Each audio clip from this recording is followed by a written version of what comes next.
Hello everyone, আসসালামু আলাইকুম। তো আজকে আমরা একটা ই-কমার্স প্রজেক্টের পিক্সেলটা সেটআপ কমপ্লিট করলাম।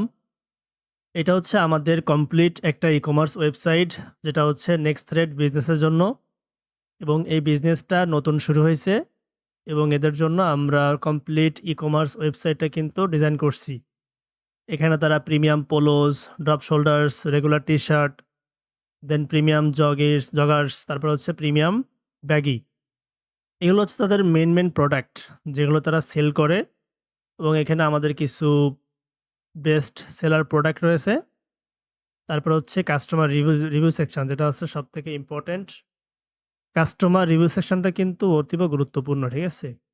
একটা ওয়েবসাইটের ট্রাস্ট বিল্ড করার জন্য অথরাইজ কাস্টমারদের কাছ থেকে কিন্তু রিভিউ নিতে হবে। এমন না যে আপনি ফেক একটা রিভিউ নিচ্ছেন সেটা এড করে দিলেন, এমন না। এই প্রত্যেকটা মানুষ কিন্তু ওয়েবসাইট থেকে বাই করছে, মানে এদের বিজনেস থেকে কেনাকাটা করছে এবং তারা যে লেখাগুলো দিছে একদম অথরাইজ। তো এটা হচ্ছে দেন হচ্ছে কন্ট্যাক্ট ডিটেইলস এবং এভরিথিং। তাহলে এটা হচ্ছে ওয়েবসাইট এবং এই ওয়েবসাইটটার জন্য আমরা কি করলাম? Facebook অ্যাডস ক্যাম্পেইনটা যেহেতু আমরা রান করব নতুন একটা বিজনেস, তার জন্য আমরা ১ম এ মেটা পিক্সেলটা সেটআপ করে নিয়েছি। তো মেটা পিক্সেলটা সেটআপ করার জন্য আপনাদেরকে অবশ্যই Google ট্যাগ ম্যানেজারের মাধ্যমে কিন্তু সবকিছু কনফিগার করতে হবে। Facebook খুব সুন্দর একটা প্লাগইন কিন্তু এখানে ইনবিল্ড করে দিয়েছে, যেটা হচ্ছে প্লাগইন থেকে অ্যাড নিউ প্লাগইন। এটা হচ্ছে GTM, Google ট্যাগ ম্যানেজার যদি আমরা সার্চ করি তাহলে পেয়ে যাব এটা হচ্ছে GTM GA4। এই প্লাগইনের মাধ্যমে আমরা খুব সহজে আমাদের ওয়েবসাইটের সঙ্গে কিন্তু Google ট্যাগ ম্যানেজারটা কানেক্ট করতে পারি। ঠিক আছে? দেন আমরা Google ট্যাগ ম্যানেজারের থ্রুতে আমরা কি করতে পারি? আমাদের যে Facebook এর যে কনভার্সন API রয়েছে, কাপি, ওটার মাধ্যমে কিন্তু আমরা ইজিলি সার্ভার সাইড এবং ব্রাউজার সাইড কিন্তু কমপ্লিট করতে পারি। তাহলে এখানে অলরেডি আমাদের দেখতে পাচ্ছি আমাদের GTM টা কমপ্লিট কনফিগার করা আছে। এখন যদি আমরা একটু Google ট্যাগ ম্যানেজারে দেখি আমরা কি আসলে ট্যাগ করতেছি। একটা ইউজার যখন ওয়েবসাইটে ভিউ করবে তখন তার ভিউ কনটেন্ট ট্রিগার হবে। দেন সে যখন কোনো প্রোডাক্ট ভিউ করবে সেটাও এখানে কাউন্ট হবে। তারপর হচ্ছে অল পেজ ভিউ তো ১ম টা আসবে। দেন যদি সে অ্যাড টু কার্ট করে তাহলে অ্যাড টু কার্টটা ট্রিগার হবে। দেন সেই ইউজারটা হচ্ছে চেক আউট করবে, দেন পারচেজ। তাহলে দেন স্ক্রল ডেপ্থ এবং 10 সেকেন্ড অন পেজ। আমরা মোটামুটি যাবতীয় সবগুলো ট্যাগ কিন্তু আমরা এখানে ফায়ার করছি, ঠিক আছে? এখন যদি আমরা নেক্সট থ্রেড বিজনেসের জন্য যদি আমরা একটু ট্র্যাক ম্যানেজারটা একটু প্রিভিউ করে দেখি যে আসলে আমরা কি করলাম, তাহলে আমাদেরকে ক্লিক করতে হবে প্রিভিউ সেকশনে। এই প্রত্যেকটা কিন্তু আমাদের কনফিগার করা আছে।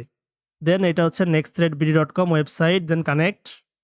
আমরা চেক করতেছি আমরা যে ট্যাগগুলো এখানে বসাইছি, এগুলো সঠিকভাবে কাজ করতেছে কিনা। তাহলে আমরা ১ম এ কি করলাম? ওয়েবসাইটটা কিন্তু ভিউ করলাম।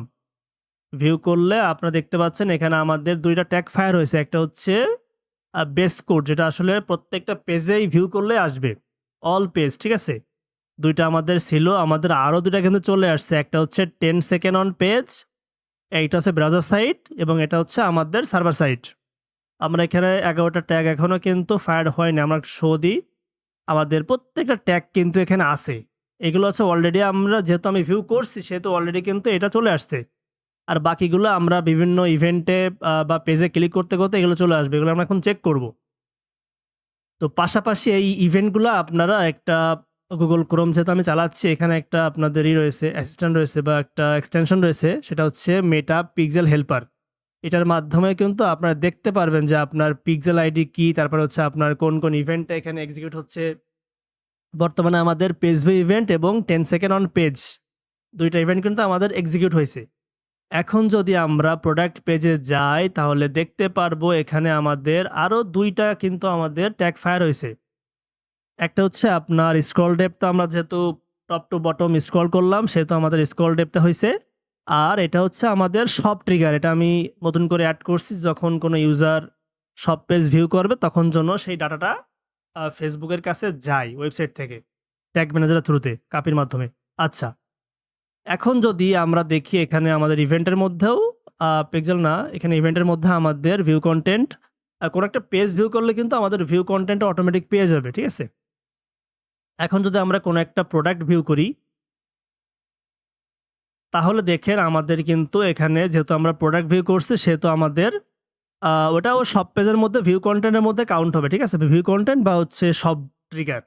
আচ্ছা, বাম পাশে দেখতে পাচ্ছেন আপনারা আমরা কি করছি আমাদের ভিউ আইটেমের মধ্যে এখন কাউন্ট হচ্ছে এটা। দেন আমরা যদি এখান থেকে অ্যাড টু কার্ট করি, অ্যাড টু কার্ট করে আমরা ভিউ কার্টে ক্লিক করি, তাহলে আমরা যেহেতু একটা প্রোডাক্ট দেখার পরে আমরা ওটা অ্যাড টু কার্টে অ্যাড করছি, এখন আমাদের অবশ্যই অ্যাড টু কার্ট যে ইভেন্টটা রয়েছে সেটা আমাদের এক্সিকিউট হবে, ঠিক আছে? অ্যাড টু কার্ট ইভেন্ট কত সুন্দরভাবে কিন্তু আমরা মেটা পিক্সেল হেল্পারের মাধ্যমে দেখতে পাচ্ছি। আচ্ছা, এবং কি এই ট্যাগটা কিন্তু আমাদের এখানেও ফায়ার হবে। এটা যদি আমরা একটু সার্চ করি অ্যাড টু কার্ট, এটা হচ্ছে আমাদের GA4, তার মানে হচ্ছে এটা সার্ভার সাইড, আর এটা হচ্ছে FB, ঠিক আছে? অ্যাড টু কার্ট এটা হচ্ছে আমাদের ব্রাউজার সাইট, তার মানে ফেসবুকের কাছেও ডাটা যাবে ব্রাউজার সাইট থেকে এবং কাপির মাধ্যমে আমাদের সার্ভার সাইডে কিন্তু ডাটাটা যাবে। যেহেতু আচ্ছা, এই যে আমি বলতেছি ফেসবুক এবং GA4 দুইটা আলাদা কেন, দুইটাই তো অ্যাড টু কার্ট, এটা আমি আস্তে আস্তে এক্সপ্লেন করব। কারণ ফেসবুকের মাধ্যমে যখন আমরা ডাটাগুলো পাঠাই তখন কিছু পরিমাণ ডাটা আমাদের লস হয়, যেটা আমরা সার্ভার সাইড থেকে পাঠাইলে ওটা আমাদের 100% কমপ্লিট হবে, যেটা আমি আস্তে আস্তে আপনাদেরকে বলবো। আচ্ছা, অ্যাড টু কার্ট করলাম, এখন আমার কাজ কি? এখন আমার কাজ হচ্ছে এখান থেকে প্রসিড টু চেক আউট, মানে আমরা প্রোডাক্টটা এখন কিনবো।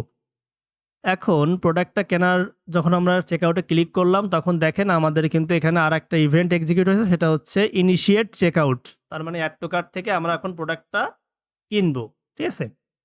পাশাপাশি আমাদের এখানেও কিন্তু দেখেন আপনাদের চেক আউট নামে ইভেন্টটা কিন্তু এক্সিকিউট হয়েছে। এটা হচ্ছে আমাদের GA4 সার্ভার সাইট এবং এটা চেক আউট, এটা হচ্ছে ফেসবুকের ব্রাউজার সাইট। আচ্ছা, আর দুইটা আমাদের ট্যাগ রয়েছে, সেটা হচ্ছে পারচেজ ট্যাগ। এখন যখন কোনো কাস্টমার ডাটাগুলো পুট করে অর্ডার প্লেস করে তখন আমাদের গুরুত্বপূর্ণ একটা ইভেন্ট আছে, ওইটা কিন্তু এক্সিকিউট হয়, যেটা হচ্ছে আমাদের পারচেজ ইভেন্ট, ঠিক আছে? এবং কি আমরা যদি ট্যাগ অ্যাসিস্ট্যান্ট চেক করি তাহলে দেখেন আমাদের পারচেজ ইভেন্টটাও কিন্তু এক্সিকিউট হয়েছে দুইটা জায়গা থেকেই।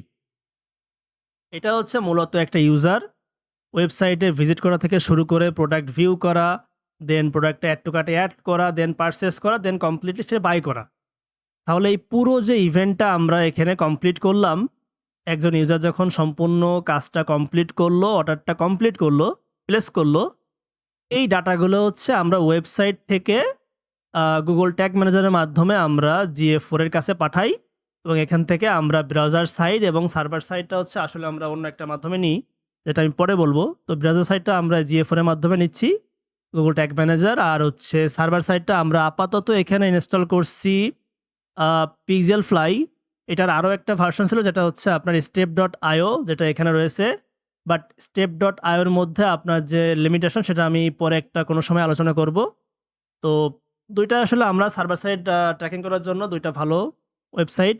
তো এটাই জাস্ট এতটুকু বলে রাখি যে step.io তে হচ্ছে আপনার প্রত্যেক মাসে এদের যে প্রাইসটা রয়েছে, আমরা যদি একটু বিলিংটা দেখে আসি অথবা এদের প্রাইস সেকশনটা দেখে আসি, বিলিংটা দেখে আসি, যদি আমরা আপনাদেরকে প্রাইসটা দেখাইতে পারি তাহলে ভালো হবে। এদের পার মান্থে হচ্ছে আপনার অলমোস্ট $20 করে পে করতে হয়, যেটা আসলে একটু মনে হয়। যেমন যদি আমি লিখি একটু step.io, এদের হচ্ছে প্রাইসিংটা দেখি আমরা একটু। আপনার মোটামুটি স্মল মিডিয়াম বিজনেসের জন্য কিন্তু 5 লাখ যে রিকোয়েস্ট, এটা এনাফ।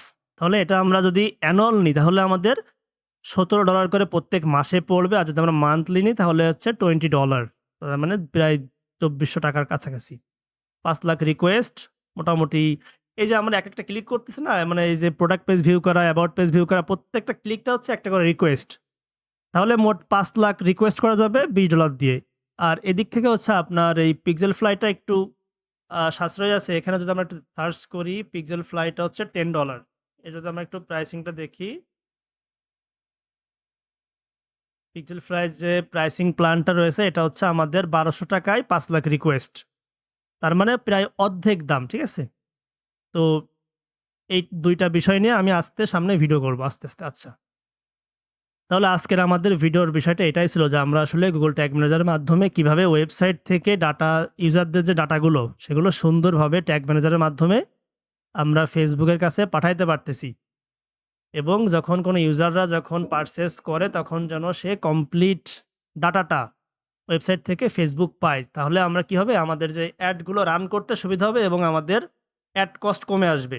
অ্যাড কস্ট কমে আসবে, যদি অ্যাড কস্ট আপনাদের কমে আসে তাহলে অবশ্যই আপনাদের অ্যাডটা ভালো পারফর্ম করবে। তো আমাদের মেন টার্গেট হচ্ছে অ্যাড কস্ট কমায় নিয়ে আসে এবং ফেসবুকের অ্যাডটা অপটিমাইজ করে ভালো পারফরমেন্স দেওয়া।